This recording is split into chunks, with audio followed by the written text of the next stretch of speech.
Somebody hit my music.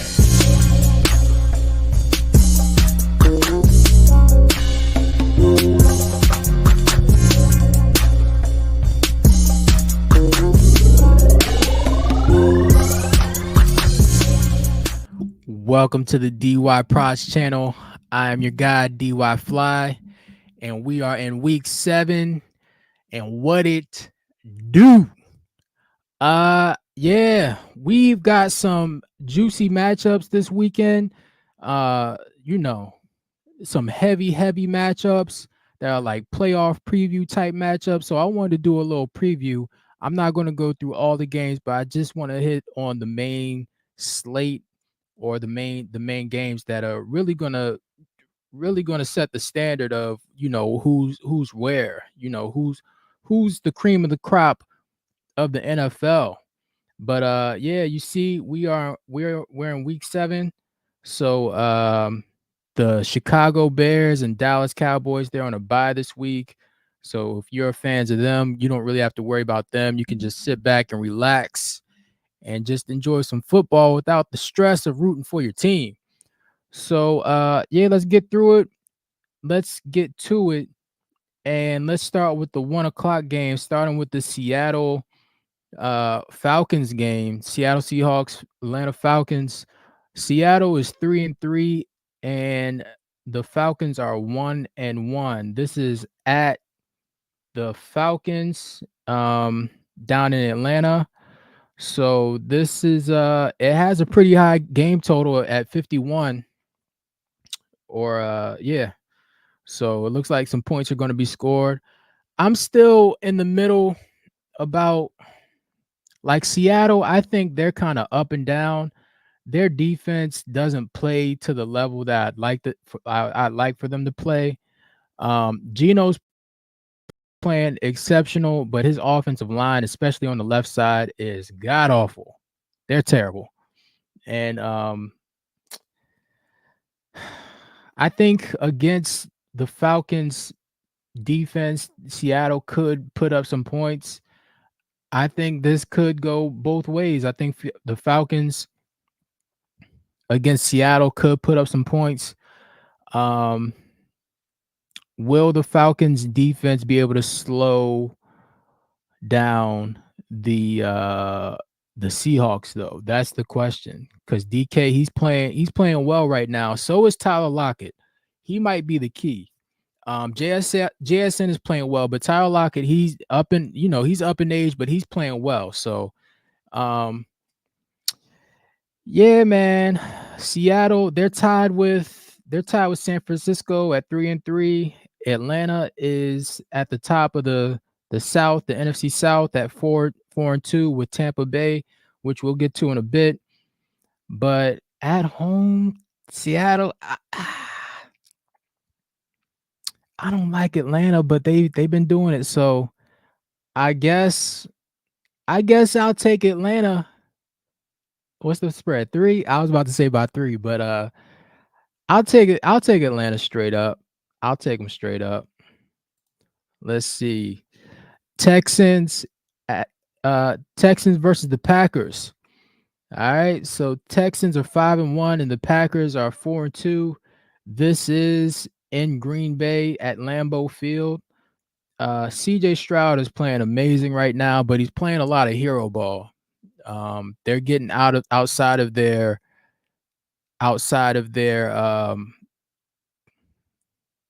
Kenneth Walker has just been downgraded. Lord have mercy. Right when my fantasy team is starting to get good, but we'll get to that. But yeah, they're playing a lot of hero ball down in Texas, in Houston. I don't know. Their defense isn't playing as well as I'd like for them to play if I was a Texans fan. They can slow down the Packers maybe a little bit. But Jordan Love has been playing outside of his mind. He makes all the throws. He makes all the big boy throws. I like watching him play, honestly. But Josh Jacobs, he's back. Jaden Reed, he is playing exceptional right now. They got Romeo Dubs back.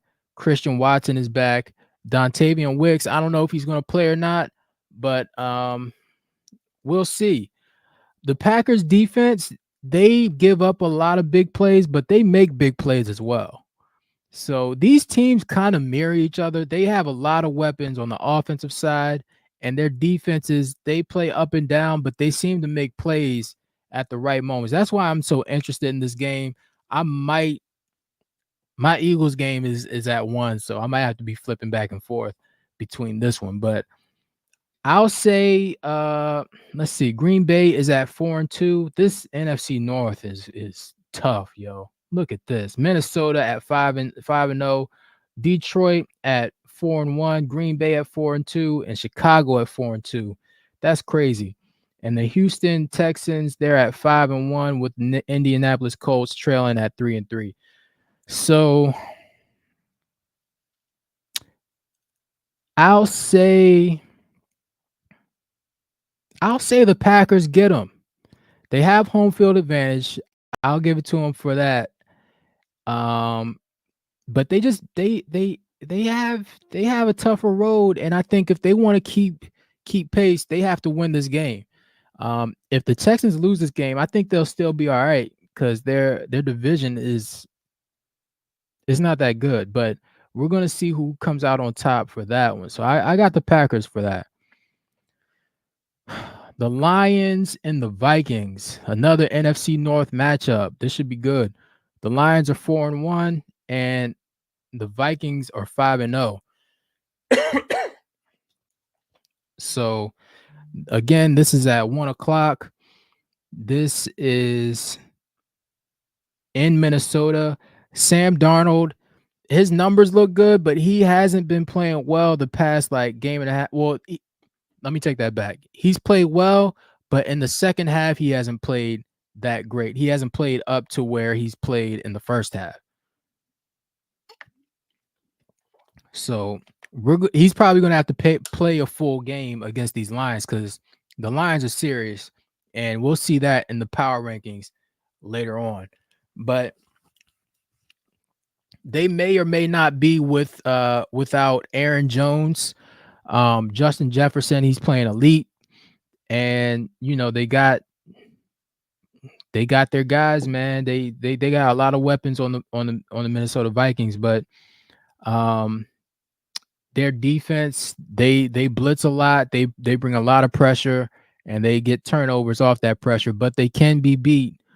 And I think the Lions, they have the perfect recipe to beat them because they like to use the intermediate part of the field with Amon-Ra and Sam Laporta. So, and especially with Jameer out the backfield. So it's going to be tough. The Lions, Jared Goff is playing top notch. Both of the running backs, Monty and Gibbs, they're playing top notch. Maybe Jameson, Jameson, he might get off. He might get off. But I would say that I think the Lions are going to get him. And this might be the game that I don't know, yo. I don't know. I'll say the Lions win, just because they made it to the playoffs last year, and they definitely they went a little bit further. I think they're more experienced, and I think that they want to prove they have something to prove. I think the Vikings have something to prove, but I think the Lions are like, look, we're the top dog. We went toe to toe with all the good teams last year, so you got to go through us. The NFC North goes through the Lions. So I'll pick the Lions. The Chiefs and the 49ers, Super Bowl rematch. So the Chiefs are 5-0, as we all know, and the 49ers, they're at 3-3, but they still got weapons. This is in San Francisco. It looks like Jawan Jennings might be out. Let's see. Juju, he's questionable, but I think he's going to play. Ricky Pearsall, I think he's out. Juwan Jennings has been ruled out. So we will see. Jake Moody has been ruled out as well. So their kicker for the San Francisco is out. Um, the Chiefs, they've been playing a lot of dink and dunk football. You know, it's reminded me of Tom Brady for all those years. Um, they've just been taking, just give me 5, 6 yards and we're gonna keep it moving down the field. 5, 6 yards to Rasheed Rice and Juju, and then we're gonna run the ball. Then they'll take their shots when they want to, and they'll do the end arounds or whatever to their rookie. But Travis Kelsey, he's probably gonna have to step up, and they're coming off a bye, so we'll see. Brock Purdy, he's playing well. He didn't play well last game, but I think he'll rise up to the occasion for this game. They're at home, so he should be comfortable. Jordan Mason, he was kind of iffy with the shoulder, but they got Isaac Guerrero, so we'll see if he can fill in. They still got Ayuk, Debo, and Kittle, so San Francisco's defense hasn't been playing that well, but we'll see if they match up well with the 49ers. Now, I know that the Chiefs defense, they play the run very well. So I don't know if they're going to be able I don't know if the 49ers are going to be able to run the ball that well this game, but we'll see. I'll say that I say the Chiefs win, yo. The Chiefs win. Like they're just gonna find a way. I don't know how they're gonna do it. Maybe their defense makes a play or whatever, but I think the Chiefs win. Ravens Buccaneers. Ravens are Ravens are 4-2. The Bucks are 4-2, and the Bucks are at home for this one. Let's see. So Baltimore. Let's see. So this is a 50-point, essentially a 50-point game total. The spread is 3.5. Lamar and Derrick Henry are playing MVP type football right now, and Zay Flowers, he's starting to join the party. Baker Mayfield, he's playing top notch right now, man. Bucky Irvin is running the ball exceptional, and Sean Tucker just joined the party. He just joined the chat. So does that mean it's the end for Rashad White? It might be because Sean Tucker looked good, yo. He looked real good. He reminded me of the way he was running. Reminded me of Priest Holmes. So we'll see. But Chris Godwin is playing the best football he's played in his career. He's getting a lot of volume. I think Mike Evans is off the report, so he's going to play. But yeah, Vita Vea, he looks like he's questionable. He played last week though, so we'll see. But yeah, I know Baltimore's defense, they stopped the run pretty well, but they definitely give up a lot of big plays during the pass. So I think this is going to be a pretty high scoring game. The Buccaneers, of course, they like the blitz.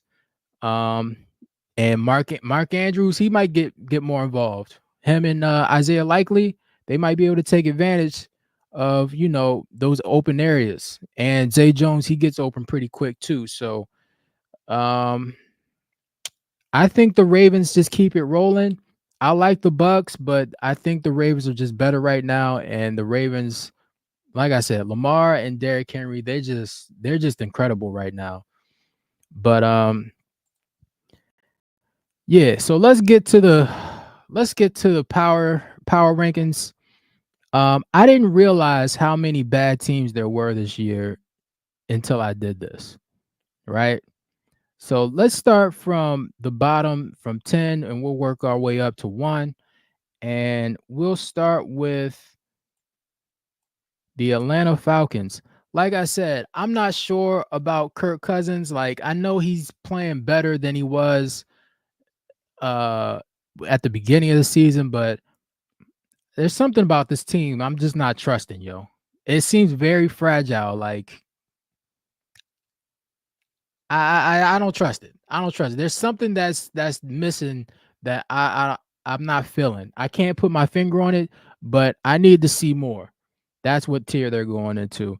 The next one is their NFC South counterpart, and that is the Tampa Bay Buccaneers. I like what they're doing down there. They got a lot of offensive parts, and I like how aggressive their defense is, but they just give up when they play good teams, they give up big plays. Um, but if Baker can keep playing, they're going to be a dangerous out in the playoffs. I do know that much. Um, let's see. The 49ers. The 49ers are they've been in the playoff picture for the past umpteen years, and they can always show up. You know, if especially if they get healthy, they will be able to put some people in their place, and they'll be able to do their thing. So they are dangerous contenders right now. Um, Green Bay Packers, you saw they put the beats to uh Dallas last playoffs, and they have one of the best young quarterbacks in the league right now with one of the best offenses. I think they can carry them, and their defense is good enough. Like if they get it together, then they'll be able to make some noise in the playoffs. The Where are they? The Buffalo Bills. Josh Allen just acquired a new weapon in Amari Cooper. That'll help out everybody else. Well, hopefully it does with Khalil Shakir, the young rookie Keon Coleman, Dalton Kincaid, James Cook. It should open things up. He's getting healthy. I know he had a turf toe, but their other rookie running back, he's going to be in the mix too. So hopefully that helps them out. Their defense is kind of up and down, but Josh Allen, he can carry him a little bit, but he finally got some help with Amari Cooper. So we'll see how that plays out. The Vikings, it depends on I like their weapons. Their weapons are very dangerous. They just acquired Cam Akers. So yeah, I like their offensive weapons. Do you believe in Sam Darnold? That's the question. So that's why I put them at dangerous contenders. Even though they're undefeated, they're at dangerous contenders instead of too legit to quit. I like their defense. I wish our defense played like that, my Eagles, but that's a story for another day. And the Texans. The Texans, I like what they're doing. CJ Stroud, he's playing at an MVP level right now. And Nico Collins, he's going to have to get back, and so they can keep it rolling. But I like what they're doing. Their defense is decent, but CJ Stroud with Stephon Diggs, Joe Mixon, Tank Dell, all the guys, even Damian Pierce, he's getting back into the mix. So, their offensive line is kind of it's all right. It's not as great as its build, but CJ Stroud can definitely put these guys on their back and carry them a lot like Josh Allen. So we will see. The Detroit Lions comes in at 3. They are a complete team. They're just gonna have to show and prove now. They're in that mode, where they built up their team. They went through the playoffs. They lost. Now they're going to see if they can get it done.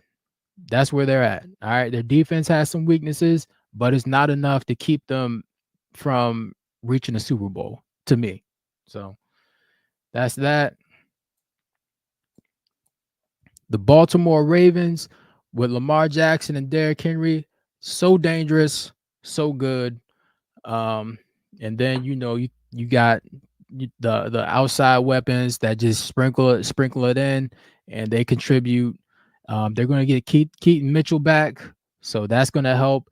Their defense, not great, but they're great at one thing, and that's what counts. The run game usually tries to show up in the playoffs, but they're good at stopping the run. So that's better than having a lackluster run game and then being better against the pass. So they're good in all the right spots, and their quarterback is leading the MVP race. So I love their team right now.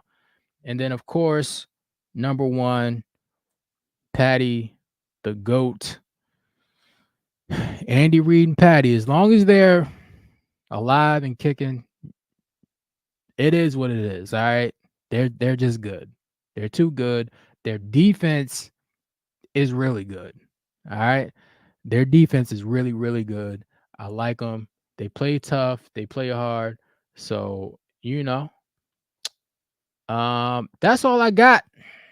But yeah, we're gonna continue doing the power rankings.